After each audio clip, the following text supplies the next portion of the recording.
All right, let's get right into it. We're going to tackle a question that, let's be honest, so many of us have screamed into a pillow. Why, after all that effort, does the weight just creep back on? Well, today we're going to pull back the curtain on the real reason, and I can pretty much guarantee it is not what you think it is.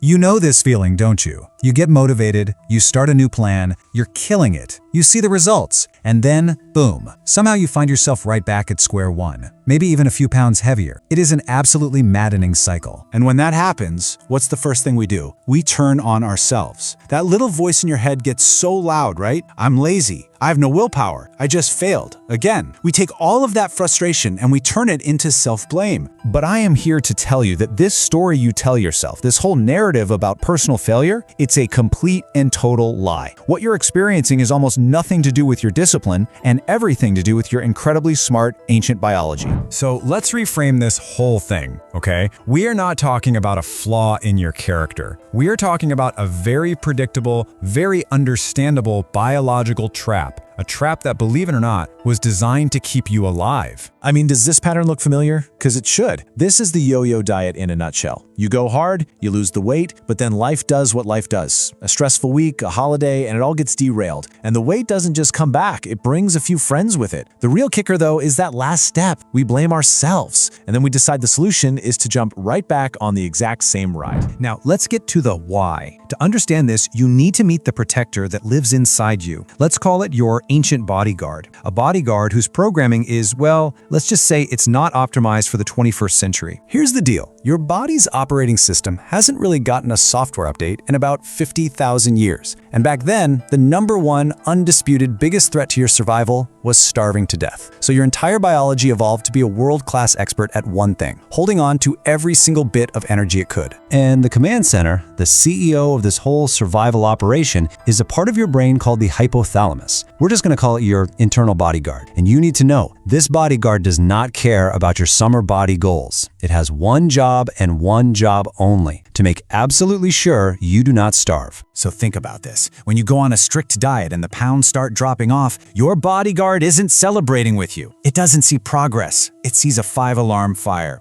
It hits the big red panic button and sends out an emergency broadcast to your entire system that says, "Famine is here! We are in danger!" And then it launches a massive counterattack to save your life. And this isn't just some vague feeling of being hungry. No, no, no. This is a full-blown chemical assault. Your bodyguard wages war on two separate fronts to force you to stop losing weight and start gaining it back, like yesterday. Okay, so your bodyguard has two main weapons in its arsenal. On one side, you've got the hormonal flood. It jacks up your levels of ghrelin, the hunger hormone.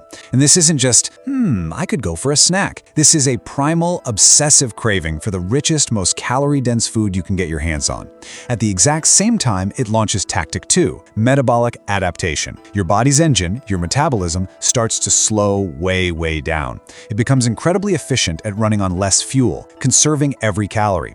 And that's when the diet that was working great for weeks just stops working. And look, this isn't just a fun theory. This is proven biology. The famous Minnesota starvation experiment back in World War II showed this in stark detail. When the subjects were finally able to eat normally after a long period of severe calorie restriction, they didn't just regain the weight they lost. Their bodies overshot it, packing on extra fat just in case another famine was around the corner. So here's the absolute key takeaway. Every time you go through this yo-yo cycle, you aren't failing at a diet. You are succeeding at training your body to become even better and more efficient at storing fat.